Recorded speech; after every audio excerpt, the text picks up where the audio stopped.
ఉన్న బంగారాన్ని విడిపించి ఆ రోజు ఆన్లైన్ రేటుకే మేము కొంటాం. Sharma gold company. ప్రజెంట్ నాతో పాటు రాకింగ్ రాకేష్ 2.0 మా మేనకోళ్ళు ఉందన్నమాట. సో ఒకసారి వెళ్ళి రాకేష్ సుజాత ఈ సినిమా కోసం పడ్డ కష్టాలు ఏంటో వాళ్ళ మాటలో తెలుసు. నమస్తే రాకేష్ గారు అండ్ నమస్తే సుజాత గారు. ఏంటి సడన్ గా ఒకసారిగా మా చెల్లెల్ని కూడా ఈ గెటప్ లో నేను చూస్తానని ఎక్స్పెక్ట్ చేయలేదు. ఎన్ని రోజుల నుంచి చేస్తున్న పనికి దేవుడు ఖచ్చితంగా అండ ఉన్నది. కానీ ఇంత పెద్ద సినిమా పాలు తాగే పసిపాపని కూడా తీసుకొచ్చుకొని మధ్య మధ్యలో ఫీడింగ్ ఇచ్చుకుంటూ ప్రమోషన్స్ చేసుకుంటూ ఇద్దరు బిడ్డల్ని మోస్తున్నారు. ఏం చెప్తారు ఫస్ట్ నువ్వు చెప్పు యాజ్ ఏ మదర్ గా దానికి. మా పాప కడుపులో ఉన్నప్పటి నుంచే మా కష్టం ఏంటనేది చూస్తాను. ఫస్ట్ కేసీఆర్ అని పెట్టారు, తర్వాత కేశవ చంద్ర రమావత్ అని ఏదో మార్చేశారు. మార్చలేదు, చెప్తా. సినిమా తీయటం ఎంత కష్టమో నీకు తెలుసు. ఇంత ముందు ఫస్ట్ లో చూసిన పోస్టర్స్ అన్ని కేసీఆర్ ముందుకుంది, నేమ్ వెనక్కి కనపడింది. ఇప్పుడు కేసీఆర్ వెనక్కుంది, నేమ్ ముందుకు కనపడుతుంది. అది నా ఏం, కేసీఆర్ ని కలవాలనేది నా ఏం. కేసీఆర్, ఎన్టీఆర్, ఏఎన్ఆర్, కేటీఆర్, ఎంజీఆర్. ఇప్పుడు మరి అంతమంది పేర్లు చెప్పావు, ఇది పొలిటికల్ సినిమా కాకపోతే ఇప్పుడు ప్రెసెంట్ ఉన్న సీఎం గారి పేరు ఎందుకు చెప్పలేకపోయావు? ఎవరు? రేవంత్ రెడ్డి గారు. అయ్యా టీవీఎస్ చాలా మంది నిన్ను ట్రోల్ చేశారు.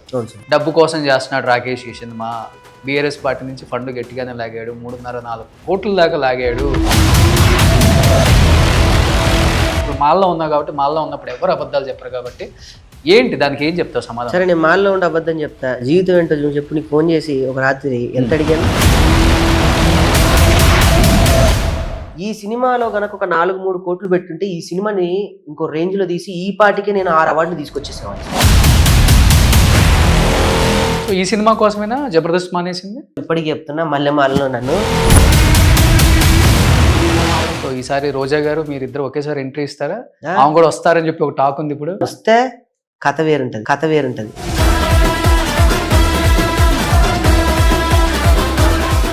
Hi, hello, welcome to Suman TV. So నేను మీ రోషన్. సో ప్రజెంట్ నాతో పాటు రాకింగ్ రాకేష్ 2.0 మా మేనకోళ్ళు ఉందన్నమాట. ఎందుకంటే ఇంట్రో ఎక్కడ తీసుకుంటున్నాను నేను, నిజంగా సినిమా వాళ్ళు పడే కష్టాలు అన్నీ ఇన్ని కాదండి. ఒక సినిమా ప్రొడ్యూస్ చేసిన వాళ్ళు, లేకపోతే సినిమాలో యాక్ట్ చేసేవాళ్ళు, వాళ్ళు ఎన్ని ఫ్యామిలీలో ఎన్ని ఇబ్బందులు ఉన్నా కానీ అవన్నీ ఇంట్లో చక్కపరుచుకొని లొకేషన్కి వెళ్ళి ఫ్రెష్గా మళ్ళీ యాక్ట్ చేయాలన్నమాట. సో ఇటు పక్కన మన రాకేష్ గారి అమ్మ సో ఇలా క్యారీ చేస్తూ ఇలా పాపను పెట్టుకొని సినిమా ప్రమోషన్స్ చేయడం నిజంగా గ్రేట్ అనమాట. ఎందుకంటే నేను చెప్పేది ఒక సుజాత రాకేష్ గురించే కాదు, నిజంగా ఏ సినిమా వాళ్ళైనా కానీ వాళ్ళు ప్రాణం పెట్టి తీస్తారు కాబట్టి కుటుంబం కన్నా సినిమాని ఎక్కువగా ప్రేమించే వాళ్ళ ప్రేమ ఒకసారి తెలియాలంటే ఇలా తెలుస్తుంది అనమాట. సో మధ్య మధ్యలో ఫీడింగ్ చేస్తూ సో రకరకాలుగా సినిమా కోసం కష్టాలు పడుతున్నారు రాకేష్ సుజాత కూడా. నిజంగా వాళ్ళకి సినిమా మీద ఉన్న ప్రేమ ఎంత ఉందో ఇక్కడికి వచ్చిన తర్వాత అర్థమైందనమాట నాకు కూడా. అండ్ ఆ సినిమా కోసం నాకు తెలిసినంత వరకు వాళ్ళు సర్వస్వం పెట్టారు. సినిమానే ప్రాణంగా ప్రేమించే సుజాత, రాకేష్ సో సినిమా తప్పితే ఏం లేదు మాకు, సినిమానే జీవితం అనేలాగా అన్ని రకాలుగా కష్టపడుకుంటూ ఒక స్థాయికి వచ్చిన వ్యక్తుల్లో ఎవరైనా ఉన్నారు అంటే అది చిన్న ప్లాట్ఫామ్ నుంచి ఈ ప్లాట్ఫామ్ మీదకి వచ్చిన వాళ్ళలో ముఖ్యంగా టాప్ 5లో రాకేష్ గురించి, సుజాత గురించి ముఖ్యంగా చెప్పుకోవచ్చు. సో చూస్తున్నాం కదా, సో సుజాత మధ్య మధ్యలో వచ్చి పాపకు ఫీడింగ్ ఇచ్చుకుంటూ ప్రమోషన్స్ చేసుకుంటూ ఆ సినిమా కోసం ఎంత కష్టపడుతున్నారో. సో ఒకసారి వెళ్ళి రాకేష్ సుజాత ఈ సినిమా కోసం పడ్డ కష్టాలు ఏంటో వాళ్ళ మాటలో తెలుసుకుందాం. నమస్తే రాకేష్ గారు అండ్ నమస్తే సుజాత గారు. సో ఏం అడగలేమన్నమాట ఈరోజు స్వాముల్ని. సో మీరు అనుకునే కాంటెంట్ అయితే లేదు. మీరు చెప్పనా, మీ వృత్తి రీత్యా మీరు అందులోనే ఉండండి, మా వృత్తి రీత్యా మీ అందులోనే ఉంటాం. అలా అనేది మనసుకి మాత్రమే తప్ప మన వృత్తి వాళ్ళు చేసుకోవచ్చు. ఏంటి సడన్ గా ఇప్పుడు నువ్వంటే ఓకే రాకేష్, ప్రతి సంవత్సరం ఒకసారిగా మా చెల్లెల్ని కూడా ఈ గెటప్ లో నేను చూస్తానని ఎక్స్పెక్ట్ చేయలేదు. అంటే ఎన్ని రోజుల నుంచి చేస్తున్న పనికి దేవుడు ఖచ్చితంగా అండ ఉన్నది. కానీ ఇంత పెద్ద సినిమా, ఇంత పెద్ద మంచి పని మీరు వేసుకున్నారు కదా, సో శివయ్య ఆశీస్సులతో పాటు అమ్మవారి ఆశీస్సులు కూడా ఉండాలి, ఈయనకి ఇంకా శక్తి రావాలి, ఇంత పాజిటివ్ ఉండాలి అని చెప్పి. సో రాకేష్ ఇప్పుడు ఈ స్థాయిలో ఉన్నారంటే బికాస్ ఆఫ్ ఆయన కష్టం. సుజాత కష్టం ఉంది కదా, సుజాత కష్టం, సుజాత బ్లెస్సింగ్స్, ఆ పాజిటివ్ వైబ్స్ ఇంట్లో ఉంటేనే ఆల్వేస్. పోన్లే ఇవాళ ఇంటర్వ్యూలన్నీ ఒప్పుకున్నారు. సో రియల్ గా ఎట్లయినా ఒప్పుకోరు. ఒప్పుకుంటారు, తనే అంటారు, నేనే కాదంట, తనే అవునంట. సూపర్. ఫస్ట్ ఆఫ్ ఆల్ మీ ఇద్దరికి హ్యాట్స్ అప్, ఎందుకంటే చాలా సగౌరవంగా చెప్పుకోవచ్చు ఎలాంటి స్థాయి నుంచి వచ్చారో, ఇప్పుడు ఎలాంటి స్థాయిలో ఉన్నారో. ఇండస్ట్రీలో 10 మంది కూర్చున్నప్పుడు ఒక 4 మీ గురించి మాట్లాడుకునే స్థాయికి వచ్చారు. అది కంప్లీట్గా మీ హార్డ్ వర్క్. అండ్ ఈరోజు పాలు తాగే పసిపాపని కూడా తీసుకొచ్చుకొని మధ్య మధ్యలో ఫీడింగ్ ఇచ్చుకుంటూ ప్రమోషన్స్ చేసుకుంటూ సినిమాని ప్రజల్లోకి తీసుకెళ్ళాలి ఖచ్చితంగా. అటు ఆ బిడ్డ, మా కష్టం ఇది, 2 బిడ్డల్ని మోస్తున్నారు. అటు ఆ బిడ్డ, ఇటు ఈ బిడ్డ. ఏం చెప్తారు ఫస్ట్ నువ్వు చెప్పు యాజ్ ఏ మదర్ గా దానికి? అంటే మా పాప కడుపులో ఉన్నప్పటి నుంచే మా కష్టం ఏందనేది చూస్తుంది. నేను బేబీ కడుపులో ఉన్నప్పుడు 8th month వరకు కూడా నేను వర్క్ చేసుకున్నా. పుట్టేటప్పుడు మాత్రం నేను ఎంత చాలా అంటే చాలా ఆబ్వియస్లీ ఒక తల్లికే తెలుస్తుంది బిడ్డ బయటకు వచ్చినప్పుడు ఆనందం ఏంటిది, ఎంత హ్యాపీగా ఫీల్ అయింది అని చెప్పి. నేను అప్పుడు ఎంత హ్యాపీగా ఫీల్ అయినానో ఇప్పుడు ఈ బిడ్డ బయటకు వస్తున్నప్పుడు కూడా అంతే హ్యాపీనెస్ ఉంది మాకు. ఎందుకంటే ఈ సినిమా బయటకు రావడానికి ఈయన ఆల్మోస్ట్ ఒక సంవత్సరం అని బయట జనాలకు తెలుసు, కానీ 2 సంవత్సరాల దగ్గర నుంచి స్టోరీ మీద కూర్చొని ఈ స్టోరీకి బ్యాక్గ్రౌండ్ అదంతా కూడా చేసుకొని సినిమా కొన్ని కారణాల వల్ల మధ్యలో ఆగిపోయి మళ్ళీ బయటకు రావడానికి ఈయన ఎంత కష్టపడినాడో నేను దగ్గరికి వెళ్ళి చూసాను కదా. సో ఇది కూడా ఒక బిడ్డ బయటకు వస్తుంది కాబట్టి ఇప్పుడు కొంచెం మేము వెయిటింగ్ పీరియడ్ లో ఉన్నాం అనమాట. డెలివరీ 22nd ఉంది, ఆబ్వియస్లీ హ్యాపీనెస్ ఉంటది. సూపర్. సో ఇద్దరు బిడ్డల తల్లిగా చాలా హ్యాపీగా ఉంది. సూపర్. సో ఒక బిడ్డకి నిజంగానే జన్మనిచ్చి ఆ కష్టం ఏంటో నీకు ఇక్కడ 2 తెలుసు కాబట్టి ఓకే. బట్ ఇంకొక బిడ్డకి జన్మన ఇవ్వబోతున్నారు 22nd బావా. ఆ బిడ్డని బయటకు వచ్చేటప్పుడు చేతులతో ఫస్ట్ ఎత్తుకొని చూసినావు, అండ్ ఈ బిడ్డని ఫస్ట్ నుంచి నువ్వే 9 నెలల బిడ్డని నేను 9 నెలలు మోసిన, ఈ బిడ్డని 1 year ఈయన మోసిన. ఇంకెక్కువ 2 years 1.5 years. So as a father గా ఇద్దరిని ఎలా అనిపిస్తుంది ఇప్పుడు? ఫస్ట్ ఆ బిడ్డ గురించి చెప్పు. ప్రపంచం ఈ బిడ్డ ఎన్నో నొప్పులు భరిస్తూ నా బిడ్డని నేను ఈ భూమి మీదకి స్వాగతంగా ఆనందంగా తీసుకున్నా, కానీ ఆ బిడ్డ ఏడుస్తుంది. కానీ ఈ బిడ్డ ఏడుస్తూ రేపు ప్రపంచానికి నేనేంటో పరిచయం చేస్తాను. 2 బిడ్డలు రేపు నా పేరుని తీసుకెళ్తాయి. పేరుని రేపు తరాలకి, రేపు రాబోయే వ్యక్తులకి నన్ను రిప్రజెంటేటివ్గా. ఆ బిడ్డ ఏమో మా నాన్న రాకింగ్ రాకేష్ అంటది, ఈ బిడ్డ రాకింగ్ రాకేష్ అంటే ఏంటో చూపిస్తుంది. అంతే కదా, అందుకే ఈ సినిమాకి ముందు ఆ బిడ్డ మహాలక్ష్మి వచ్చేసింది. మహాలక్ష్మి వచ్చి అంత మంచి జరుగుతుంది అమ్మ నాన్న నేను నీకున్నా నాన్న ధైర్యంగా ఉండంటే వచ్చింది. సో ఆ మహాలక్ష్మిని ఫస్ట్ భూమి మీదకి వచ్చినప్పుడు ఫస్ట్ ఇదే చేతులతో ఎత్తుకొని తీసుకొచ్చావు కదా, ఎలా అనిపించింది యాజ్ ఎ ఫాదర్ గా?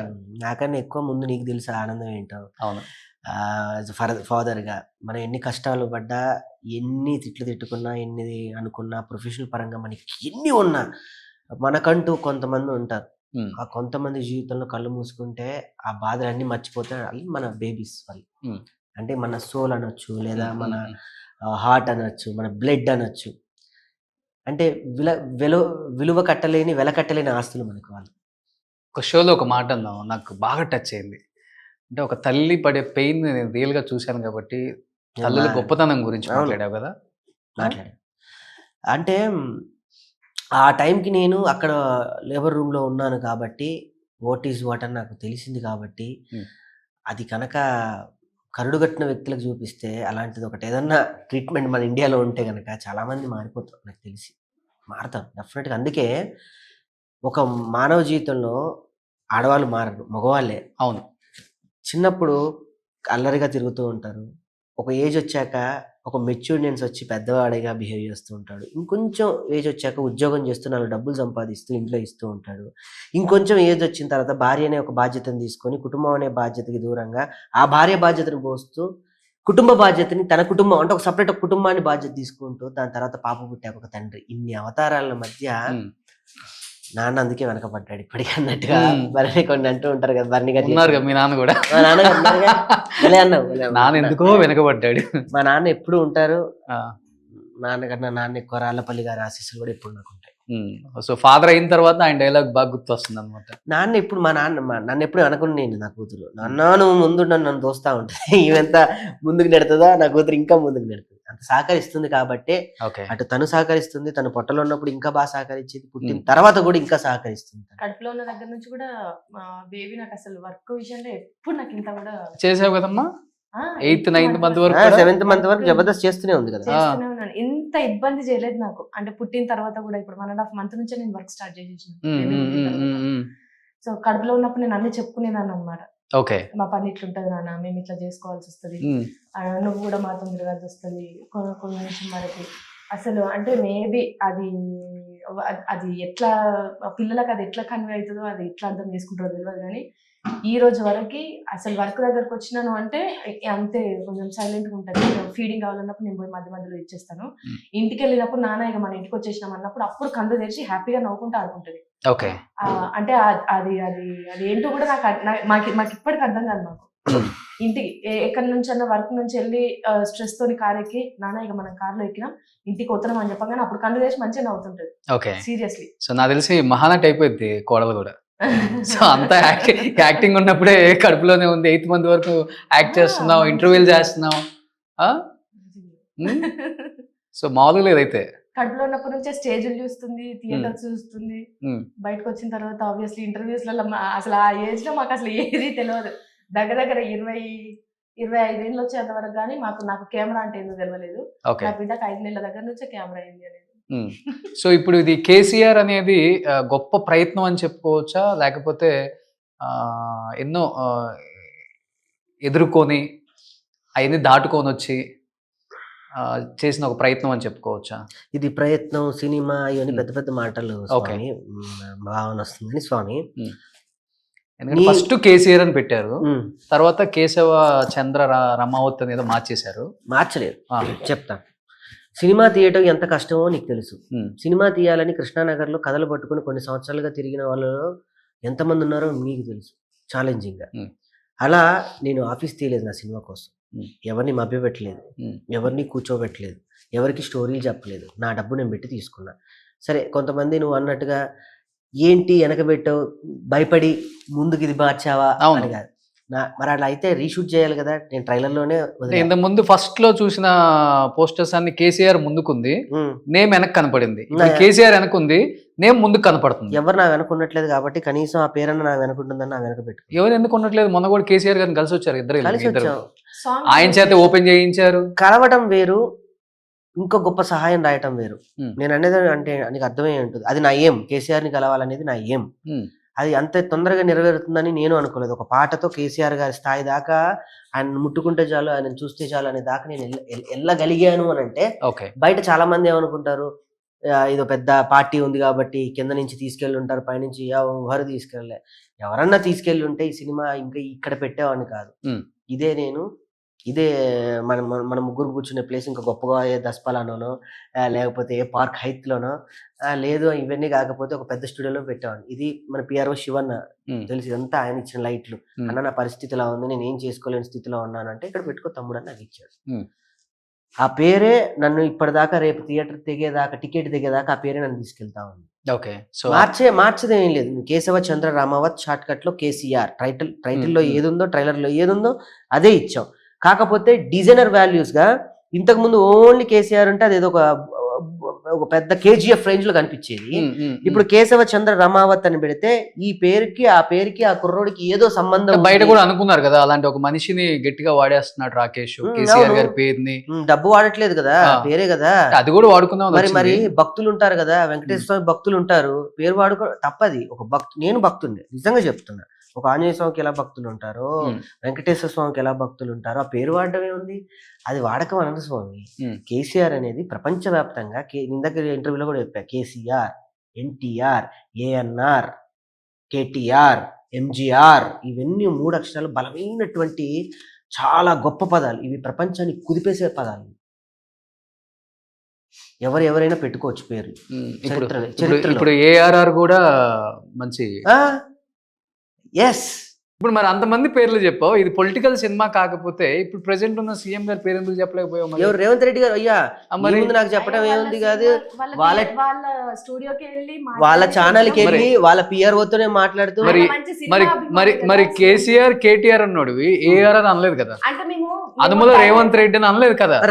ఇప్పుడు నాకు తెలీదు, అది ఆర్ఆర్ అనొచ్చు కదా. RR ARR.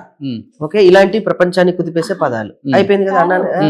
అంటే బేసిక్ గా మాకు ఎందుకు అది మైండ్ లోకి రాలేదంటే, మేము ఆబ్వియస్లీ కేసీఆర్ గారికి అభిమానులం కాబట్టి టక్కన అదే పేర్లు వస్తాయి. అందరితోని ట్రావెల్ అవ్వడం వేరు. ఇప్పుడు మీకున్న ప్రొఫెషనల్ కి మీరు అందరితో ట్రావెల్ అవ్వాలి. కానీ మనము ఒక రోజు మనం ఈ మేకప్ అంతా తీసేసి మన దగ్గర ఒక దగ్గర కూర్చుంటే మనకు మైండ్ లో అరే ఈయన వ్యక్తిత్వం అంటే నాకు ఇష్టము, ఈయన ఇదంటే ఇష్టము అనేది మనకు మైండ్ లో ఒకటి స్ట్రక్ అవుతుంది కదా. మాకు అట్లా స్ట్రక్ అయిన పర్సన్ కేసీఆర్. అసలు పొలిటికల్ సినిమానే కదా ఇది. మరి ఎందుకని కేసీఆర్ దగ్గరికి వెళ్ళి అక్కడ ఏదో హడావుడి చేసి పాటలు లాంచ్ చేసి పేరు ఆయన పెట్టుకున్నాం కదా బాబా. బేసికలీ స్వామి ఏం జరిగింది అంటే, పేరు పెట్టుకున్నప్పుడు మనం ఇప్పుడు సుమన్, ఇప్పుడు రోషన్ అనేవి ప్రపంచంలో 100 ఉంటాయి.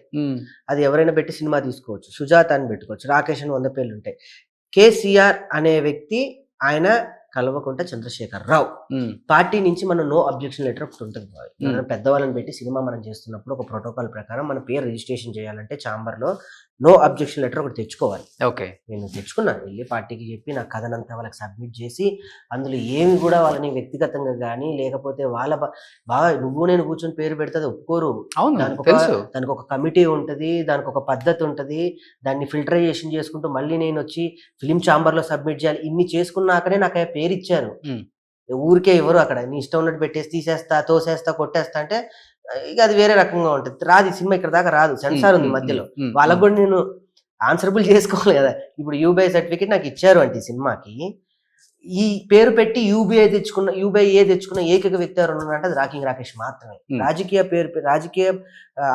పేర్లు పెట్టేసి ఇప్పటి వరకు ఎవ్వరికి కూడా, ఇప్పటి వరకు ఆర్జీవి గారు ఎన్నో సినిమాల్ని పేర్లు పెట్టి తీశారు.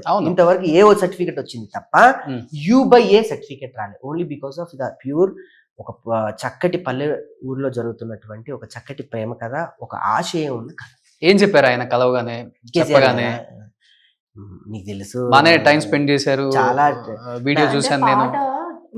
ఆబ్వియస్లీ కేసీఆర్ గారు కళల కన్నా ఎంత ప్రాముఖ్యత ఇస్తారనేది అందరికీ తెలుసు. ఆ పాట సార్ కి బాగా నచ్చి కొన్ని పిలిపించి కొన్ని కరెక్షన్స్ ఉంటే కరెక్షన్స్ చెప్పి వాటి వెనకాల కథలు కూడా చెప్పి ఇది ఇట్లా జరిగింది, ఇది చరిత్ర ఇట్లాంటిది, ఇట్లుండే అమ్మ అని చెప్పేసి కూర్చోబెట్టి ఆ పాట కొన్ని అంటే మనకి తెలిసినంత వరకు, మన పరిజ్ఞానం వరకు కొన్ని పాటలు రాయించుకుంటాం. కానీ ఇంకా వరకవి సిద్ధప్ప ఆ పాట ఒక చరిత్రను నిలిచిపోయే పాట. అది మేము ఈ సినిమాలో, మీరు సినిమాకి ఎవరైనా వెళ్తే థియేటర్ లోకి ఒక 10 minutes లేట్ అయిపోయినా పర్లేదు, ముందు పేర్లన్నీ పోతుంటాయి కదా, తర్వాత మనం సినిమా టైంకి వెళ్దాము అని చాలా మంది అనుకుంటారు. కానీ ఈ కేసీఆర్ సినిమాకి వెళ్ళే వాళ్ళు స్టార్టింగ్ నుంచి వెళ్ళుండ్రి. ఎందుకంటే స్టార్టింగే మంచి పాట వస్తుంది. ఆ పాట నిజం చెప్తున్నా చరిత్ర నిలిచిపోయే పాట అది.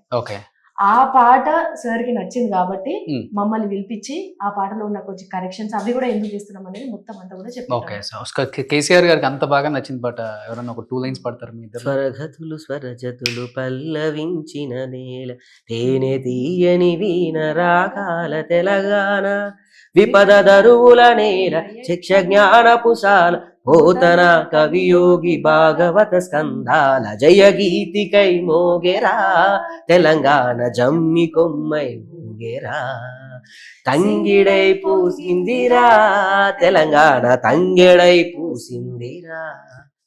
మొత్తం తెలంగాణ భౌగోళిక స్వరూపం, తెలంగాణ కవులు, కళాకారులు, రచయితలు ప్రతి ఒక్కరు ఈ పాటలు ఉంటారు. గోరెటి వెంకన్న గారా? గోరెటి వెంకన్న సాహిత్యం. పాటలు వాడింది మను గారు, కల్పన గారు, గోరెటి వెంకన్న, చరణ్ వాడేది. ఓకే, సో చూడండి యాదృచ్ఛికం, ఇప్పుడు చరణ్ రేవంత్ రెడ్డి గారి పాటలకు పెట్టింది పేరు. అంతే కదా. సో రేవంత్ రెడ్డి గారి నిజంగా ఇంకొక లెవెల్ కి తీసుకొచ్చిందంటే ఆయన సాంగ్ మ్యూజిక్స్ అంతా యూత్ లో బాగా ఇదైంది. అమ్మా, సో అలాంటి వ్యక్తి ఇదే సినిమాకి మళ్ళీ మ్యూజిక్ సీఎం చేసిన, అంటే బేసికల్లీ ఒక పాట రేవంత్ రెడ్డి గారి పాట రాసేదానికంటే ముందు కూడా కేసీఆర్ గారి పాట చేసిండు చరణ్ అన్న. ఏది మన ఏ పల్లె పిల్లోడు ఏ తల్లి కన్నోడు, బట్ అంతకన్నా బాగా వెళ్ళింది రేవంత్ రెడ్డి గారి. ఓకే, తెలుస్తుంది, జనాలకు తెలుస్తుంది నువ్వు చెప్పడానికి వచ్చావా ఏంటి. కాదు అంటే యాదృచ్ఛికంగా చూడండి, ఆయన తెలిసిపోతున్నావు ఇద్దరిని మైండ్ లో పెట్టుకొని అంటే సో కళాకారులు తెలిసిపోతున్నావు అన్నా కాబట్టి నేను అడుగుతున్నాను. ఇప్పుడు ప్రీవియస్ చాలా మంది నిన్ను ట్రోల్ చేశారు, నిన్ను అభిమానించే వాళ్ళు, నీ చుట్టూ ఉన్న వాళ్ళు, నీ జబర్దస్త్ లో చేసిన వాళ్ళు, నీ చుట్టూ తిరిగే యాక్టర్స్ కూడా డబ్బు కోసం చేస్తున్నాడు రాకేష్ ఈ సినిమా, బీఆర్ఎస్ పార్టీ నుంచి ఫండ్ గట్టిగానే లాగాడు, 3.5-4 కోట్ల దాకా లాగాడు. సో సెట్ ఎంత 3.5-4 కోట్ల వరకు లాగాడు సినిమా గురించి. సో కేవలం కేసీఆర్ అని ఒక పేరు పెట్టి సెంటిమెంట్ తో వర్కౌట్ చేసుకున్నాడు, సెటిల్ అయిపోయాడు అనేది మీ చుట్టూ ఉన్న వాళ్ళే దీన్ని సర్క్యులేట్ చేశారు. ఆ విషయం నీకు బాగా తెలుసు. ఇప్పుడు మాల్లో ఉన్నావు కాబట్టి, మాల్లో ఉన్నప్పుడు ఎవరు అబద్ధాలు చెప్పరు కాబట్టి ఏంటి దానికి ఏం చెప్తావు సమాధానం? సరే, నేను మాల్లో ఉండి అబద్ధం చెప్తా, జీవితం ఏంటో చెప్పు. నీకు ఫోన్ చేసి ఒక రాత్రి ఎంత అడిగాను? 1,00,000 అడిగావు. ఎందుకు అడిగాను? 4-5 కోట్లు ఇస్తే ఒక నిమిషం, ఎందుకు అడిగాను? దేనికి అడిగాను? ఏదో అర్జెంట్ అవసరం ఉంది సినిమాకి సంబంధించి కదా, అని అడిగావు. వ్యక్తిగత విషయాలకు కాదు కదా. నువ్వు ఇచ్చావా ఇవ్వలేదా అని కాదు, నాకు అడగాలన్నీ కనిపించడమే అక్కడే కొంత అభిమానం. ఇచ్చిన వాళ్ళకి నేను సమాధానం చెప్పుకోవాలి కదా. డబ్బుంటే నాకు డబ్బు అడగాల్సిన అవసరం లేదు. ఈ రోజు నా సినిమా నా సినిమాకి నేను ఇచ్చే, నా కూతురికి నేను ఇచ్చే వాల్యూ ఏంటి? బంగారం పెట్టి అద్భుతంగా తీర్చిదిద్దాలని నేను అనుకుంటా. నా సినిమాను కూడా అంత బంగారం లాగా ఎక్కడో చూసుకోవాలని నేను అనుకుంటా కదా. మొన్నటి వరకు ఈ ఫంక్షన్ ఒక రకంగా అనుకున్నా, ఇప్పుడు ఇక్కడికి రావడానికి గల కారణం దైవాధీనమా ఇవన్నీ పక్కన పెడితే ఉన్న దాంట్లో కుదించుకొని చేసుకుంటున్నా, ఉన్న దాంట్లో చేసుకుంటున్నా. సరే, 100 నోర్లు 100 అంటాయి, 100 నోర్లు అక్కడే ఉన్నాయి. ఇవన్నీ పక్కన పెడితే నేను సినిమా తీసేసా. ఇది నా సమాధానం. ఎవరికి ఏం చెప్పాల్సిన అవసరం లేదు. నేను అందుకే రూపాయి కూడా 40 నుంచి రాలేదు, ధైర్యంగా చెప్తున్నా. నీకు తెలుసు ట్రాన్స్పరెంట్ ఏంటో. కంప్లీట్ గా నీ చెమట వచ్చి కష్టపడినా ప్రతి రూపాయిని ఈ సినిమాకి పెట్టి స్టేట్మెంట్ తెలుసు, నీకు వాస్తవం ఏంటో తెలుసు, నీతో నేను ఎన్ని మాట్లాడాలో నీకు తెలుసు. ఇది జర్నీ, ఈ సినిమా జర్నీ నీతోనే సగం నేను బాధలు చెప్పుకున్నానని నీకు తెలుసు. ఆ విషయం ఏమైతుంది, ఎట్లా అవుతుంది, మరి ఏంటి దాని పరిస్థితి ఏంటి, దాని స్థితిగతులు ఏంటి అని అంటే, ఈ సినిమాలో గనక ఒక 4-3 కోట్లు పెట్టుంటే ఈ సినిమాని ఇంకో రేంజ్ లో తీసి ఈ పార్టీకే నేను 6 అవార్డులు తీసుకొచ్చేసేవాడిని. ఇదే పార్టీ కనుక ఇంకో ఎవరైనా ఉంటే నా దానికి ప్రీలీజ్ నేను పెట్టుకున్న ప్రెస్ మీట్కి అనసూయ రాదు. ఇదే దాని కనుక డబ్బులుండి పార్టీ ఉంటే ఒక నేషనల్ డైరెక్టర్ సాయి రాజేష్ గారు రారు. అదే రాకేష్ కనుక పార్టీ ఉంటే రోషన్ ఇక్కడ కూర్చోడు. ఫస్ట్ పాయింట్, నా కోసం వచ్చారు. అంటే ఇప్పుడు నువ్వు అన్నావు ఎవరి దగ్గర నుంచి ఎటువంటి సపోర్ట్ తీసుకోలేదు అన్నారు కాబట్టి, ఇన్ కేస్ వాళ్ళు కూడా అడుగుతారు, ఇప్పుడు మాకు సంబంధించి మా పేరు పెట్టి తీస్తున్నారు కాబట్టి క్వాలిటీ దగ్గర ఎక్కడ కాంప్రమైజ్ అవ్వద్దు, ఎందుకంటే రేపు స్క్రీన్ మీద చూసే వాళ్ళు ఇల్లేంటి ఇలా తీయించుకున్నారు, కొంచెం మంచిగా వీళ్ళని ఇచ్చి చేయించుకోవచ్చు కదా అనే టాక్ వస్తుందని ఏ పార్టీ వాళ్ళని అడుగుతారు, అది కామన్. సో అలాంటిది ఏమి ఎవరు సపోర్ట్, సంతోష్ గారు కానీ, సంతోష్ అన్న, కేటీఆర్ గారు కానీ. ఇప్పుడు రోషన్ నా వెనక ఉన్నాడు అంటే రోషన్ డబ్బు పెట్టడు, ధైర్యం పెడతాడు. సంతోష్ అన్న నా వెనక ఉన్నాడు అని అంటే నీకు రేపు ఏమన్నా అయితే నేను చూసుకుంటా ఎల్లు అని ఒక ధైర్యం ఎన్ని కోట్లతో సమానం. ఓకే స్వామి, నువ్వు ఇచ్చావు. బయట టాక్ ఏంటంటే రోషన్ వెనుకున్నాడు కదా, రోషన్ కూడా బినామీ, చాలా మందికి బినామీ అని అన్నారు. బినామీ ఏంటో సునామీ ఏంటో నీకు తెలుసు, సొన్నం ఏంటో నీకు తెలుసు. అవునా? నేను వాళ్ళకి బినామీ, నాకు నువ్వు బినామీ. ఇప్పుడు అర్థమైందా? Total clarity. స్వామి, ఒకవేళ గనక కేసీఆర్ గారి ఇదే సినిమా నేను తీయాలి అని అంటే రాకేష్ సరిపడు దీనికి. బాంబేలో కూర్చొని భారతదేశాన్ని గర్వించదగ్గ ఒక పాన్ ఇండియా ఒక 300-400 కోట్లు పెట్టి తీయాలి సినిమా. ఆయన పేరుకున్న బలం, ఆయన పేరుకున్న ఆయుధం, ఆయనకున్న పవర్కి పాన్ ఇండియా వైజ్ గా తీయొచ్చు సినిమా తీయాలంటే. సో అంటే ఇప్పుడు ఆయన గురించి అంత ఎక్కువ మాట్లాడినా కానీ ఇప్పుడు గవర్నమెంట్ వాళ్ళు లేరు. ఇన్ కేసు రేపు రిలీజ్ అప్పుడు ఏమైనా ఇబ్బంది పెట్టారనుకో గవర్నమెంట్, కళాకారులకి అన్న కొన్ని ఇదే చెప్తున్నా. మొన్న ఒక ఛానల్కి వెళ్ళి, బిగ్ టీవీకి వెళ్ళి చెప్పారు, రేవంత్ గారు చెప్పారా సపోర్ట్ ఉండదు, రేవంత్ రెడ్డి గారు మీ సపోర్ట్ నాకు పూర్తిగా కావాలి. నేను చెప్పా, ఎవరు ఇబ్బంది పెడతారు అని అంటే, ఒక వైట్ షర్ట్ ఒక వైట్ ప్యాంట్ వేసుకొని అదే వైట్ షర్ట్ ని మళ్ళీ రాత్రి ఉత్తుకొని పొద్దున ఇస్త్రీ చేసుకున్న వాళ్ళు కూడా ఉంటారు, పని పాట లేని వాళ్ళు. వాళ్ళకి ఫోన్ ఉంటది, ఆ ఫోన్ చేసి ఎవరిని తిట్టాలో తెలియక నాకు ఫోన్ చేసి ఏమన్నా అంటే అనండి, నో ప్రాబ్లం. కానీ నేను వాళ్ళకు కూడా సినిమా చూపిస్తా. మేము ఒక ఛానల్కి వెళ్ళి వినయపూర్వకంగా పార్టీల అతీతంగా ఈ సినిమా చూడాలి. ఎవరన్నా వైట్ షర్ట్ వైట్ ప్యాంట్ వేసుకున్న వాళ్ళు ఫోన్ చేసి తిడుతున్నారా? తిట్టనియండి, పడితే ఏముంది, ఇంకా స్టార్ట్ అవ్వలేదా? అయింది, ఎప్పుడు నీకు తెలియదు ఏముంది, అయితేనే ఉంటది. మనం పట్టించుకుంటే ఈ సినిమా ఇక్కడ దాకా 22 దాకా నేను తీసుకురాలేను. ఇంట్లో గొడవలే నేను పట్టించుకోవట్లేదు, వాళ్ళని ఎవరు నేను పట్టించుకోవడానికి. ఇంట్లో గొడవలు అంటే ఏమండి ఇంట్లో గొడవలని ఇప్పుడు ఏంటి ఇంకా మీరు వేరే మాట్లాడుతున్నారంటే ఏంటి స్వామి? అంటే నేను అనేది ఏంటంటే మళ్ళీ తమ్నేల్ పెట్టావు చూడండి, అదే అన్ని- thumbnail పెడతాడు అంటారు స్వామి. అన్ని గొడవలు పడినా వచ్చి ఈ పక్కన కూర్చుందంటే గొడవ సుజాత కాదు గొప్పతనం అంటే అది. అయ్యో. ఇల్లు అన్నాక వంద ఉంటే చూసుకోవాల్సినవి ఉమ్, వాటినే నేను పట్టించుకోవట్లేదంటే ఇంట్లో ఉన్న విషయాలే ఇంకా వాళ్ళని పట్టించుకోవడానికి వాళ్ళు ఎవరు స్వామి. రేపు 22 నా టార్గెట్ జనాల్ని తీసుకురావాలి. ఒక రాకేష్ అనే ఒక చిన్న మిమిక్రీ ఆర్టిస్టు ఉమ్, అక్కడ వరంగల్ నుంచి బయలుదేరి ఒక బొమ్మను పట్టుకొని సికింద్రాబాద్ లో దిగి జబర్దస్త్ అని ఒక ధనరాజు గారి పుణ్యం వల్ల జబర్దస్త్కి వెళ్ళి అక్కడి నుంచి ఇక్కడ సినిమాకి వచ్చాడంటే ఎవరిని నేను నమ్మించలేదు, ఎవరిని మోసం చేయలేదు, ఎవరికి మాటలు చెప్పలేదు, ఎవరికి కహానీలు చెప్పలేదు. ఉమ్. ఓన్లీ నా వర్క్, నా నిజాయితీ మీ ముందు నన్ను ఇలా కూర్చోబెట్టింది. 22 ప్రపంచ వ్యాప్తంగా నాకు నైజాంలో 70 థియేటర్లు, ఆంధ్రాలో 30 థియేటర్లు, ఆస్ట్రేలియాలో 10 థియేటర్లు, US లో 15 థియేటర్లు ఇవ్వరు ఉత్తగ స్వామి. ఒక మనిషిని నమ్మితే ఎలా ఉంటుందో అదే రాకేష్. నమ్మించగలవు కూడా, కెపాసిటీ దేవుడు ఇచ్చారు మీకు. నేను నమ్మించి ఇండస్ట్రీలో కావాల్సింది అదే. నమ్మించే అంటే ఒకటి ఇది రాంగ్ చేయాలి, అంటే రాంగ్ మాట. నేను చెప్పేది వేరే విధంగా కాదు. తప్పు. ఉమ్, నమ్మించడం అనేది రాంగ్. ఉమ్, నా మీద నమ్మకంతో రావడం అనేది గుడ్ వర్డ్. ఉమ్, నమ్మించడం అని అంటే మాయ చేయడం, మసి చేసి మారేడుకాయ చేయడం. అది నీకు ఎంతమంది చేశారో నీకు తెలుసు. ఉమ్, నేను అంటుంది నమ్మకంతో రావడం. నేను నమ్మకంతో బిజినెస్, నేను నమ్మించి బిజినెస్ చేయలేదు, ఉమ్. నమ్మించి ఇంకేదో మాయ చేయలేదు. ఓకే సినిమా తీసా, రేపు సినిమా మాట్లాడు. ఓకే. అట్లనే ఏమంటారు నమ్మించి అని అన్నారు కదా, అట్లా చేస్తే మీరు కూడా ఇంత దూరం వచ్చేటోళ్ళు కాదు స్వామి. అదే ఆ జర్నీలో వస్తూనే ఉంటారు మరి. ఈ సినిమాలో వాళ్ళు తగులుతున్నప్పుడు తప్పదు, నమ్మించాలి, తప్పదు మరి. నమ్మించకపోతే మనం వేరే వాళ్ళని నేను నమ్మించడానికి నాకు ప్రొడ్యూసర్ లేరు ఇందులో, నమ్మించడానికి డబ్బు తీసుకురావడానికి ఫైనాన్సర్ లేరు ఇక్కడ నాకు. సో ఇప్పుడు ప్రొడ్యూసర్ ఫైనాన్షియల్ అన్ని నేనే కాబట్టి. నా ఇంటర్వ్యూలో చెప్పారు, సుజాత కారం వేసాను సినిమా ప్రొడక్షన్ అమ్మాయి లేదు కానీ ఇస్తానందే అని. ఇంకొకటి ఇంటి పత్రాలు ఒకటి అది వాస్తవం. డాక్యుమెంట్స్ బ్యాంక్ లో పెట్టేశారు, ఉంది ఒకే ఇల్లు, అది కూడా పెట్టేశాడు. అంటే ఇప్పుడు నువ్వు కూడా కొద్ది గొప్ప తను పెళ్లి చేసుకుంది, ఇప్పుడిప్పుడే వెల్ ఎస్టాబ్లిష్డ్, సంపాదించాడు, ఇల్లు ఉంది, కారు ఉంది, కొంచెం బ్యాంక్ బ్యాలెన్స్ ఉంది, ఇబ్బంది లేదు, చేసుకుంటే అనుకునే చేసుకొని ఉంటాం. సిసి ఎవరైనా ఏ అమ్మాయికైనా ఉంటుంది, మినిమం రిక్వైర్మెంట్స్ అవి ఉంటాయి కదా. కాదమ్మా, ఏ అమ్మాయికైనా కానీ మినిమం నా విషయంలో అలాంటిది ఇప్పుడు ఈ సినిమా కోసం మొత్తం పెట్టేశాడు కదా. ఆ వర్డే మీరు అసలు వెనక్కి తీసుకోరు. ఇప్పుడు ఎందుకంటే రేపు సంపాదించుకొని హ్యాపీగా ఓకే ఈయన సెటిల్ అయ్యాడు కాబట్టి నేను లగ్నం చేసుకుంటే ఈయనకున్న అన్నిటితో నేను ప్రశాంతంగా బతకొచ్చు అని అనుకునే ఆడపిల్ల నేను అసలే కాదు. ఎందుకంటే నేను పెరిగి నేను సంపాదించుకున్న తర్వాత మా అమ్మ నాయనకి ఇంటికాడ ఇల్లు కట్టించిన నేను నా చేతులతో నేను సంపాదించుకోవడం స్టార్ట్ చేసిన తర్వాత నేను ఇది దాచిపెట్టుకోవచ్చు, నేను కారు కొనుక్కోవచ్చు అని నా శక్తితోనే నేను కారు కొనుక్కున్నాను. నాకు తన ధైర్యం ఏంటంటే మరి జీరో నుంచి వచ్చింది. నేను జీరో నుంచి వచ్చిన ఆమెకు పెద్ద మెయింటెనెన్స్ కూడా అవసరం లేదు ఆమెకి. నేనే మెయింటెనెన్స్ జీరో అంటే మీకు తెలుసు స్వామి. ఆమె నాకన్నా మైనస్ లో.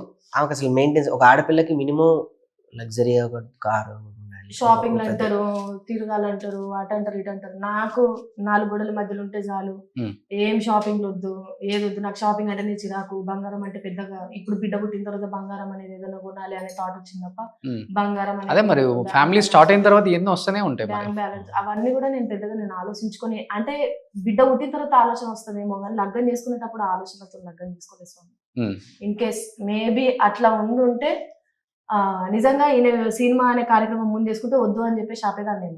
అవును, కమర్షియల్ సినిమాలు చాలా చేసుకోవచ్చు. అవును, అంటే సేఫ్ జోన్ లోనే బతుకుతున్నాం కదా. జబర్దస్త్ చేస్తున్నాడు, ఇన్ని పైసలు వస్తున్నాయి, మనం ఇంకేమైనా యాడ్ చేసుకున్నా మస్తు వస్తున్నాయి, మనం యూట్యూబ్ చేసుకున్నా కూడా మంచిగా వస్తుంది, దీంతో కంఫర్ట్ జీవితం బతకొచ్చు కదా అనే థాట్ మీద ఉండేవాళ్ళమేమో. కానీ ఈయన లైఫ్ అచీవ్మెంట్ ఏంటంటే జీవితంలో ఒక్కసారైనా ఏదైనా సరే నేను ఏదో ఒక అచీవ్మెంట్ నేను చేయాలి, సినిమా నేను తీయాలనుకుంటున్నాను, నేను తీద్దాం. రిస్క్ అని కూడా చెప్పుకోవచ్చు, రిస్క్ అని చెప్పుకోవచ్చు. ఇప్పుడు నీ ముందే చెప్తున్నా ధైర్యంగా, సినిమా తీసి రిలీజ్ చేయడమే సగం సక్సెస్.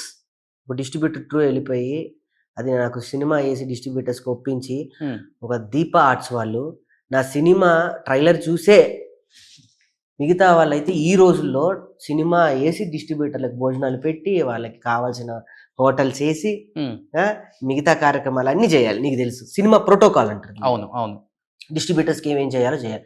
నాకు ఏమీ చేయలేదు. శ్రీనివాస్ గౌడ్ గారు నిజంగా ఆయనకి పాదాభి నమస్కారం చేయాలి. నా ట్రైలర్ చూసే నన్ను ఆహ్వానించారు. నేనే వెళ్ళా, సార్ మీరు అమరం చేశారు కదా, నా సినిమా ఏమన్నా అని అంటే, నా దగ్గరికి నువ్వు సహాయం కోసం వచ్చావు, నేను ఎంతైనా చేస్తా అంటే, సార్ థియేటర్ వేస్తాను సార్, 15,000 అనవసరంగా ఎందుకయ్యా, నువ్వు వేరే దానికి ఖర్చు పెట్టుకో, ఇప్పుడు చూసినా ఈ సినిమా నేనే డిస్ట్రిబ్యూట్ చేస్తాను, చూడకపోయినా నేనే డిస్ట్రిబ్యూట్ చేస్తాను, రాజు అని వాళ్ళ పిఎన్ పిలిచి మనం డిస్ట్రిబ్యూట్ చేస్తాం అని చెప్పిన శ్రీనివాస్ గౌడ్ గారు. ఈ సినిమాకి అంత గొప్ప వ్యక్తులు దొరికారు. ఒక వంశీశేఖర్ అన్న ఇండస్ట్రీలో ఎంత టాప్ మోస్ట్ పిఆర్ఓ. అవును. వాళ్ళని డబ్బులతో నువ్వు కొంటావా? నేను డబ్బు ఇస్తానా సినిమాకి చేయని వెళ్ళి అడుగు. డబ్బుకు కాదు, వ్యక్తిత్వానికి నమ్మే వ్యక్తులు వాళ్ళు. నా సినిమాకి వాళ్ళు వచ్చి పనిచేశారు. ఒక హ్యాష్ ట్యాగ్ వాళ్ళు కానివ్వండి, ట్రెండ్లో రేపు చేపట్టే ఈవెంట్స్ కానీ, ఆదిత్య మ్యూజిక్ కానీ, ప్రతి ఒక్కళ్ళు ప్రేమగా వచ్చి చేసిన వాళ్ళే తప్ప ఎన్నో సినిమాలు స్వామి నీకు తెలియదు ఏముంటుంది, అంగరంగ వైభవంగా ఓపెన్ అయితే 10 రోజుల తర్వాత డైరెక్టర్ మారుతాడు, మ్యూజిక్ డైరెక్టర్ మారుతాడు, సినిమా కథ మారుద్ది, ఒకరికొకరికి సెట్ అవ్వదు, అది ఇంకొక సంవత్సరం అవుద్ది, ఆఫీస్ అట్లానే ఉంటుంది, ఆ తర్వాత 2 సంవత్సరం ఎన్ని చూసాం. కానీ ఈ సినిమా నేను అనుకున్నప్పటి నుంచి నీ ముందు వచ్చేంత వరకు ఎక్కడా ఆగలేదు. సో బలగం తర్వాత ఈ సినిమా గురించే ఎక్కువ తెలంగాణ మాట్లాడుకుంటారు అనుకుంటా. నేను నీకు గర్వంగా చెప్తున్నాను స్వామి, దీనికి నేను అవార్డు తీసుకొస్తున్నా. ఈ సినిమాకి నేను మినిమం 3 అవార్డులు నేను తీసుకొస్తా. మినిమం 3 అవార్డులు నేను తీసుకొస్తా. నేషనల్ ఫిల్మ్ ఫేర్ ఇవి కాదు, వేరే ఉంటాయి. అవార్డులు అంటే మనకి కనిపించేవి, మన పరిజ్ఞానం మనం అక్కడే ఉండిపోయాం. అవార్డులు అంటే ఇవే కనిపించని అవార్డులు, ప్రపంచాన్ని గుర్తించిన అవార్డులు కొన్ని ఉంటాయి మనకి. రేపు నా సినిమాని నేను డిసెంబర్లో ఆస్ట్రేలియన్ ఫిలిం ఫెస్టివల్స్ లో, పొలిటికల్ ఫిలిం ఫెస్టివల్స్ కేటగిరీస్ ఉంటాయి కొన్ని. కొంతమందిని మనం ప్రేరేపించగలిగాము. ఒక కుర్రవాడు ఒక సమాజాన్ని మేల్కొల్పాడు, ఒక కుర్రవాడు ఒక ఊరికి చేసిన సహాయం ఏంటి అనేది వీటన్నిటిని ఒక రకమైనటువంటి ప్రింట్ లో వస్తాయి ఈ సినిమాలన్నింటినీ. ఇంతకుముందు మన అమీర్ ఖాన్ గారి ప్రొడక్షన్ లో చాలా సినిమాలు వచ్చాయి అట్లా. అవును. షారుఖ్ ఖాన్ గారి సినిమా కూడా ఒకటి వచ్చింది, షారుఖ్ ఖాన్ అభిమాని అని ఒక సినిమా చేశారు. అలాంటి కోవలకు నా సినిమా వస్తుంది, పక్కా దీనికి అవార్డు వస్తుంది. మనం ఆ రోజు మాట్లాడుకున్నాం. సో ఈ సినిమా కోసమైనా జబర్దస్త్ మానేసింది ఇద్దరు కూడా? దీనికోసం ప్రెగ్నెన్సీ టైంలో మాకు దేవుడిచ్చిన అదృష్టం అనుకుంటాం. మేము మానేసాము, వాళ్ళు పంపించారు, ఈ మాటల కన్నా మాకు ఆ టైంలో తనని చూసుకోవడానికి, సినిమా పనులు చేసుకోవడానికి మాకు దేవుడిచ్చిన వెసులుబాటు అది. నేను నా జబర్దస్త్ లో ధైర్యంగా చెప్తున్నాను బావా, మా భార్యకి చెప్పా, తర్వాత నీకే చెప్తున్నాను, నన్ను జబర్దస్త్ లో నన్ను ఇప్పటి వరకు పొమ్మని ఎవరు అనరు. అంత మంచి పేరు. నేను మళ్ళీ మల్లెమాల నుంచి కాల్ చేస్తున్నారంట, చిన్నపిల్లలతో స్ట్రిక్ట్లు చేయండి మీరు చేస్తాను, పిలుస్తున్నారు. మొన్న కూడా కాల్ వచ్చిందని విన్నా నేను. వస్తాయి బావా, నాకు అంత మంచి ఆత్మీయులు ఉన్నారు అక్కడ, నన్ను ఇష్టపడతారు. సాంప్రసాద్ రెడ్డి గారు, కీర్తి గారు, వాళ్ళ బిడ్డలా నన్ను దగ్గరికి తీసుకుంటారు. మీకు తెలుసా, కష్టం వచ్చినా నష్టం వచ్చినా అందరికన్నా ముందు నేను మల్లెమాలకి వెళ్ళి చెప్పుకునే అంత ధైర్యం నాకుంది. నాకేమీ లేదు, నేను మళ్ళీ జబర్దస్త్ లోకి వస్తా, రేపు వస్తా అన్న కూడా నన్ను తీసుకుంటారు. నాకు అంత స్వతంత్రం ఉంది. ఎవరేదో అనుకున్నారు, తీసేశారు, లాగేశారు. అది వచ్చిందా టాక్ బయట? నాకైతే తీసేశారు అన్నట్టు రాకేష్ తీసేశారు. ఇప్పటికి చెప్తున్నా, మల్లెమాలలో నన్ను, మల్లెమాలలో ఉన్న ఒక పువ్వు రెక్క ఉంటది కదా, అది ఎలా తీయలేరు అనేది వాస్తవం. ఆ మల్లెలో నుంచి నేను ఒక చిన్న పువ్వు రాకేష్ కూడా తీయడం అసంభవం. సో బట్ ఇది సినిమా తర్వాత మళ్ళీ ఇద్దరు జబర్దస్త్ చేసే అవకాశం ఉంది. వెళ్తాం, వెళ్ళాలి. యాజ్ యూజువల్ ఏంటి, మాకు అన్నం పెట్టిన స్టేజ్ అది. మళ్ళీ మేము ఈ టెన్షన్ వదిలి మమ్మల్ని మేము మళ్ళీ ప్రజల్లోకి వెళ్ళాలంటే మాకు మళ్ళీ జబర్దస్తే. బట్ ఎందుకు అంటే స్వామి, అంటే 1 by 1 చాలా మంది మానేసుకుంటూ వస్తున్నారు జబర్దస్త్, రోజు రోజుకి కూడా తగ్గిపోతూ ఉంది దానికి ఉన్న జబర్దస్త్ తగ్గిపోతుంది. అవును, చాలా మంది కూడా మానేస్తున్నారు కదా. మానేయడం అంటే ఎవరి వ్యక్తిగత బిజీల్లో వాళ్ళు ఉండి చేయలేకపోవడం అని అంటారు తప్ప, కూడలోనే ఉంటది జబర్దస్త్ స్టేజీ ఎప్పుడు అలానే ఉంటది, ఎవరిని వెళ్ళినా ఆహ్వానిస్తుంది. జబర్దస్త్ వదులుకున్న కళాకారులే ఉన్నాను తప్ప ఆ వేదిక వదులుకున్న కళాకారులు ఇప్పటి వరకు లేరు. ఓకే, సో వాళ్ళ బిజీ వల్ల వాళ్ళు వదులుకోవటం అంతే. అది ఎప్పుడు పెద్ద స్టేజ్ ఇప్పటి వరకు సౌత్ లోనే the biggest comedy show non stop గా ఇది 12th year రన్ అవుతుందంటే, 12 సంవత్సరాలుగా నిర్విరామంగా కొనసాగుతుందంటే దీనికి ఎన్ని అవార్డులు రావాలి, ఎన్ని గిన్నిస్ బుక్ రికార్డులకు ఎక్కాలి చెప్పండి. సో ఈసారి రోజా గారు మీరిద్దరు ఒకేసారి ఎంట్రీ ఇస్తారా? ఆమె కూడా వస్తారని చెప్పి ఒక టాక్ ఉంది ఇప్పుడు. ఏమో రావట్గా, వస్తే కథ వేరుంటది, అంతకన్నా నవ్వులే ఉంటాయి. వాళ్ళు వస్తే ఎంత బాగుంటది. మళ్ళీ అమ్మ రావాలి, మళ్ళీ నాగబాబు సార్ రావాలి, వాళ్ళంతా మాకు పెద్ద దిక్కు కదా. వాళ్ళు ఉంటే మళ్ళీ బ్యాక్ టు ఫామ్, మళ్ళీ మా సీనియర్స్ అందరూ, నాకు కోరికుంది మళ్ళీ మా ధనరాజన్న, వేనన్న, మేము అందరం మళ్ళీ వాళ్ళ దగ్గర అసిస్టెంట్లు, అంటే అసిస్టెంట్స్ మీన్స్ వాళ్ళతో కలిసి చేయాలి. మళ్ళీ పాత డేస్ కనుక ఒక్కసారి రీసైకిల్ చేస్తే, నువ్వు అన్నట్టు నిజంగా అది ఎంత బాగుంది తెలుసా, ఒళ్ళు పులకరిస్తుంది. వస్తే గనక మళ్ళీ మేము ధనరాజన్న టీంలో మళ్ళీ చేస్తాం, వేనంటి టీంలో మళ్ళీ సుధీర్ అన్న, లేకపోతే సీన్ అన్న, వీళ్ళందరూ, అదొక రకమైన పాజిటివ్ ఉంటుంది. రోజా గారి పేరు చెప్తేనే ఒళ్ళు పులకరిస్తుంది. అవును. ఏంటి అందరు ఇప్పుడు తల్లి తండ్రి తర్వాత నాకు తెలిసి ఫ్యామిలీకి ఎక్కువ ఇంపార్టెన్స్ ఇస్తాం, మిగతా అన్నకో అక్కకో. బట్ అలాంటిది మీ ఇద్దరికి రోజా గారు అంటే ప్రాణం. నాకు ఒక్కరికి అదే నేను చెప్తాను, అదే ఇద్దరికి అన్నది. ఇద్దరు ఆమె కోసం అంటే ఇంక దేనికైనా సిద్ధం అనేంతగా ఉంటారు. అంతగా ప్రేరేపించిన మంచి క్వాలిటీ అంటే ఏం చెప్తారు రోజా గారిలో? ఎందుకంటే ఆమె మీ పెళ్లి కూడా ఆమె తిరుపతిలో దగ్గరుండి వాళ్ళ హస్బెండ్ వైఫ్ ఉండి చేశారు. సో తల్లి తండ్రి పొజిషన్ లో ఉండి సో కన్యాదానం చేశారు కదా. అవును. ఏం చెప్తావు దాని గురించి? ప్రేమ అంతే. అంతకుమించి పెద్ద నేను పని బాధలో ఉన్నప్పుడు ఉమ్. నాకెవరు అండలేనప్పుడు ఉమ్. నాకు ఆవిడ వెనకుండి నేనున్నా అని తన రూమ్ లో నన్ను పెట్టుకొని నాకు అన్నం పెట్టి, నీకు ఏది నీ శక్తి నీ దగ్గర రాకుండా నన్ను ఒక బిడ్డలాగా, ఒక వలయంలాగా, ఒక కోడి గనక తన పిల్లల్ని కప్పేసి ఎలా కాపాడుతుందో అలా కాపాడింది. ఉమ్. నేను ఈ రోజుకి నేను ఎప్పటికీ నేను నాకు రుణపడి ఉంటా. అంటే అంటారు కదా పెద్దోళ్ళు కూడా, జీవితంలో ఒకటి తిండి పెట్టిన వాళ్ళని మరవద్దు, రెండు బాట చూపిన వాళ్ళని మరవద్దు. ఎందుకంటే ఆ రెండే మన మన మన ఫ్యూచర్ ని రెండిట్లలో మీకు రోజా గారు ఉన్నారు. సెకండా? రెండిట్లోనూ ఉన్నా. నాకు అన్నం పెట్టారు. ఉమ్. మనకు ఒక ఒక టైంలో సినిమా గురించి అంటే ఓపెన్ గా చెప్పి కార్ అమ్మేస్తే అంటే బయట చెప్పుకుంటే మళ్ళీ ఇస్తాంది. తప్పుగా అనుకుంటారేమో, కారు కూడా అమ్మేసుకున్నాడు రాకేష్, అంత అయిపోయింది అంటారు. కాబట్టి రోజా గారు ఆమెకున్న కార్లలో కారు పంపించారు. ఆ కారే కొన్నాళ్ళు వాడేవు నువ్వు ఇక్కడ. ఏమంత తెలుసా చెప్పచ్చా? స్టిక్కర్ స్టిక్కర్ ఉన్న కారు. నీకు అంటే ప్రేమకు హద్దు ఉంటుంది బేసికలీ. అది ఏ ప్రేమకైనా. ఇప్పుడు నేను నిన్ను అడిగాను బాగా 1 lakh, ఆ టైంకి నువ్వు ఇవ్వచ్చు ఇవ్వలేకపోవచ్చు, ఆ పరిస్థితుల గురించి కాదు. నేను నిన్ను అడగగలిగాను ఆ ప్రేమ. నువ్వు ఇచ్చుంటే అది మనం అనుకుంటాం వేరే రకంగా. ఒక ఫిల్టర్ అనేది ఉంటుంది కదా, ఆ ఫిల్టర్ ఉండదు ఆ మనిషికి. నేను వెళ్ళినా కూడా మేమిద్దరమేని కాదు స్వామి, జబర్దస్త్లో ఎవరు వెళ్ళినా కూడా అలానే ఉంటది. మేము ఈ మధ్య మా మీదే ప్రేమ ఉంటది.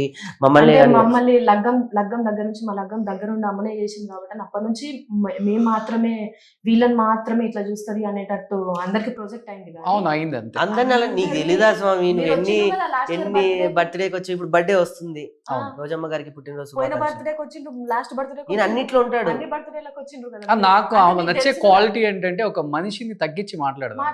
ఆమె మైక్ ఉంటే ఒక మనిషి, మైక్ లేకపోతే వేరే మనిషి. అసలు అది ప్రొఫెషన్. పాపం మన ప్రొఫెషన్ మనిషి అంటే ప్రాణం ఇచ్చేస్తుంది మనిషికి. ఆ ప్రాణం కోసమే ఈ ప్రాణం ఉన్నది. అంటే నేను రాజకీయాలకు అతీతంగా చెప్తున్నాను నేను ఆమె గురించి ఆ స్టేట్మెంట్. నేను రాజకీయ కోణంలో ఆమెను ఎప్పుడు చూడలేదు. సో అందరికి పెట్టి బిడ్డలాగా ఆదరిస్తుంది కాబట్టి మాకు ఆవిడంటే అంత ఇష్టం. ఓకే, నిజంగా అంటే లాస్ట్ అండ్ ఫైనల్ గా అడుగుతున్నాను, అసలు పెళ్ళనే మాట, ప్రేమ అనే మాట తన జీవితంలో వద్దనుకున్న రాకేష్ ని నీ ప్రేమతో కట్టిపడేశావు. ఎలా కుదిరిందంటే ఏమని చెప్తావు? మీ ఇద్దరు ప్రేమ పెళ్లి కూడా రోజామ్మ హస్తమే. రోజామ్మది ఎట్లా అంటే చెప్తున్నాను, ఏంటి మీరేంటి నన్ను అట్లా భయపెడుతున్నారేంటి? మాలలో ఉన్నా, భయపెట్టద్దు నన్ను. జబర్దస్త్ కిట్ చేసినట్టుంది ఇప్పుడు మీ ఇద్దరు. అట్లేం కాదు స్వామి, అంటే మేము వర్క్ చేస్తున్నప్పుడు రోజు అమ్మ మమ్మల్ని చూసినారనమాట, అబ్జర్వ్ చేసినారు. మీ ఇద్దరిని పిలిపించి ఇన్ కేసు మీకు లగ్గం చేసుకునే థాట్ ఉంటే చేసుకుందరు అని చెప్పేసి. ఆమెకి ఎందుకు అనిపించింది అసలు? అంటే రాకేష్ గారిని నా దత్తత పుత్రుడు అంటది. అంటే కొడుకు కడుపేంది, కొడుకు గుండేంది అనేది తల్లిదండ్రులకు తెలుస్తుంది. సో మేబీ రోజా అమ్మకి మేమిద్దరం ఉండే దాంట్లో అర్థమైనట్టున్నది. అంటే ఇద్దరు ఒకరంటే ఒకరు ఇష్టము అని చెప్పేసి అర్థమైంది. మమ్మల్ని పిలిచి మీరిద్దరు ఇన్ కేసు పెళ్లి చేసుకుంటే మాత్రం ఇద్దరు చేసుకోండి, చాలా బాగుంటది, మీ ఇద్దరు లగ్గం కూడా నేనే నా చిత్రం మీద చేస్తాను. తర్వాత ఫస్ట్ టైం నేను తిరుపతికి పోయినాను, తిరుపతికి తీసుకొని పోయినారు అనమాట. అమ్మ వాళ్ళ ఇంటికి వెళ్ళినాము. ఇంటికి వెళ్ళినప్పుడు ఆ ఇద్దరు ఆది దంపతులు మమ్మల్ని ఇద్దరిని కూర్చోబెట్టి, పెళ్లి మీరు అనుకుంటే తొందరగా చేసేసుకోండి, మా చేతుల మీదనే మేము లగ్గం చేస్తామని చెప్పేసి అన్నారు. అంటే ఆ టైం వరకు కూడా మేమిద్దరం వర్క్ పరంగా ఒకరినొకరిని అర్థం చేసుకునే విషయంలో ముందున్నామేమో కావచ్చు, కానీ ప్రేమ అని అందరూ అంటూ ఉంటారు, వీళ్ళు లవ్ చేసుకొని లగ్గం చేసుకున్నారు. కాదు, మేము లగ్గం చేసుకున్నాక లవ్ చేసుకున్నాం. సో వాళ్ళిద్దరుండి మేమిద్దరం పెళ్లి చేస్తాం అనేసరికి తొందరగా ఇంకా అమ్మ లగ్గం చేస్తానన్నది. ఈ అమ్మాయినే, ఆ అమ్మ కూడా నీ పక్కనైతే బాగుంటది అని చెప్పేసి ఆ అమ్మ హామీ ఇచ్చింది కాబట్టి చేసుకుందామని చెప్పి చేసుకున్నాను. అంతే నా ప్రేమ. ఓకే, సో చాలా మంది ఇండస్ట్రీలో వెనక్కి లాగారు కదా, నువ్వు తొందరగా తనతో ఉండటం కష్టం, విడిపోతారు, ఉండలేరు, సో తన వేరే మైండ్ సెట్ నేను చాలా విన్నాను. నిజమా కాదా? అవును, అలాంటిది ఈ రోజు ఇద్దరికి ముగ్గురు అయ్యారనమాట. సో ఆ మూడో యువరాణిని ఒక్కసారి అలా మీ ఇద్దరి పక్కన చూస్తే ఫ్రేమ్ నిండుగా ఉంటది మాకు ప్లీజ్. ఇప్పుడు ఇద్దరికి ముగ్గురు అయ్యారు, వాళ్ళందరికి మంచి సమాధానమే ఇచ్చారు. ఏం చెప్తావు బుడ్డి దాని గురించి? ఏం పేరు? ఖ్యాతిక. ఖ్యాతిక అంటే ఖ్యాతిక అంటే ఖ్యాతి తీసుకొచ్చుకోవాలి, మంచి పేరు తెచ్చుకోవాలి. ఓ అలా వా. సో నువ్వు చూసి పెట్టావా బావా? కాదు, ఈ పేరు కూడా రోజమ్మనే పెట్టింది. అవునా? ఓకే. సో ఇప్పుడు ఎలా ఫీల్ అవుతున్నారు అమ్మ ఈ ట్రైలరు? మీ అమ్మ రోజమ్మ? మా అమ్మ హ్యాపీ, రోజమ్మ ఇంకా హ్యాపీ. ఈ ఇద్దరు అమ్మల దీవెనల వల్ల ఇక్కడ దాకా వచ్చాం మేము. రేపు 22 కూడా బ్రహ్మాండమైన షో. నీ సినిమా, నీ తమ్ముడు తీసిన సినిమా మనం కూర్చొని థియేటర్లో చూస్తాం. బ్రహ్మాండమైన హిట్ అవుద్ది బాగా. నాకు బలమైన నమ్మకం ఉంది. నువ్వే అంటావు మంచి సినిమా తీసావు స్వామి. Super great. సో మీ ఇద్దరు పడ్డ కష్టం సో యావత్ తెలంగాణ అండ్ ఆంధ్ర అందరు ప్రజానీకం, తెలుగు ప్రజానీకం చూస్తున్నారు కాబట్టి 22న రాజకీయ పార్టీలకు అతీతంగా, రాజకీయ నాయకులకు అతీతంగా, ఏజ్కి అతీతంగా సో తెలంగాణ ఖ్యాతిని, తెలంగాణ కష్టాన్ని తెర మీద చిత్రీకరించావు 2 hours. అదే 2 గంటల 12 నిమిషాలు. సో ఈ 12 సంవత్సరాలలో తెలంగాణ వచ్చిన 12వ సంవత్సరం ఇది. సో 12 సంవత్సరాలలో 2 గంటల 12 నిమిషాలు తెలంగాణ. సో 22న మళ్ళీ రిలీజ్ అవుతుంది కాబట్టి నాకు తెలిసి అందరూ ఈ సినిమా కోసం బాగా ఈగర్గా వెయిట్ చేస్తున్నారు. ముఖ్యంగా బీసీ సెంటర్లలో ఉంటారు కదా, రూరల్ ఏరియా వాళ్ళు. సో వాళ్ళు ఒకసారి ఈ కష్టాన్ని చూడాలి అంటే కళ్ళతో చూడని వాళ్ళు ఉంటారు. సో వాళ్ళు కష్టాలు పడి ఉంటారు కానీ కళ్ళతో చాలా కష్టాలను చూసి ఉంటారు. ఆ కష్టాలను ఈ సినిమాలో చూడాలని చాలా చాలా ఈగర్గా వెయిటింగ్ చేస్తున్నారు. సో డెఫినెట్గా సినిమా మంచి హిట్ అవ్వాలని, సో కాసుల వర్షం కురిపించాలని, నువ్వు బెంజ్ కారు కొనాలని, అబ్బా తన కారు తనకి ఇచ్చేయాలని, ఎవరి కార్లు వాళ్ళే, ఇంటి డాక్యుమెంట్స్ బయటకు తెచ్చుకోవాలని, నీ ఏమంటారు నీ డిఫెండర్ నేను కొనాలని. నీ ఫ్రీగా ఇచ్చేస్తావా? నువ్వు సినిమా రిలీజ్ అయిన తర్వాత సక్సెస్ మీట్లు తిరిగేటప్పుడు కష్టం అవుతుంది కదా, అదైతే బాగా హైట్ ఉంటుంది. సో దానిలో నువ్వు అలా అలా అలా సో ఇదే నేను సంపాదించుకున్నాను. Super. So wish you good luck and ముందుగానే congratulations entire team of KCR. So Rakesh గట్టిగా కొట్టబోతున్నావు 22nd, 23rd కొంచెం డేట్ మాకు కూడా. లేదు స్వామి, మనం కలిసి సినిమా చూస్తాం. అంతేనా? Super. Thank you so much. Suman టీవీలో మీ పర్సనల్ అండ్ బిజినెస్ ప్రమోషన్స్ కోసం కింది నెంబర్కి కాంటాక్ట్ చేయండి.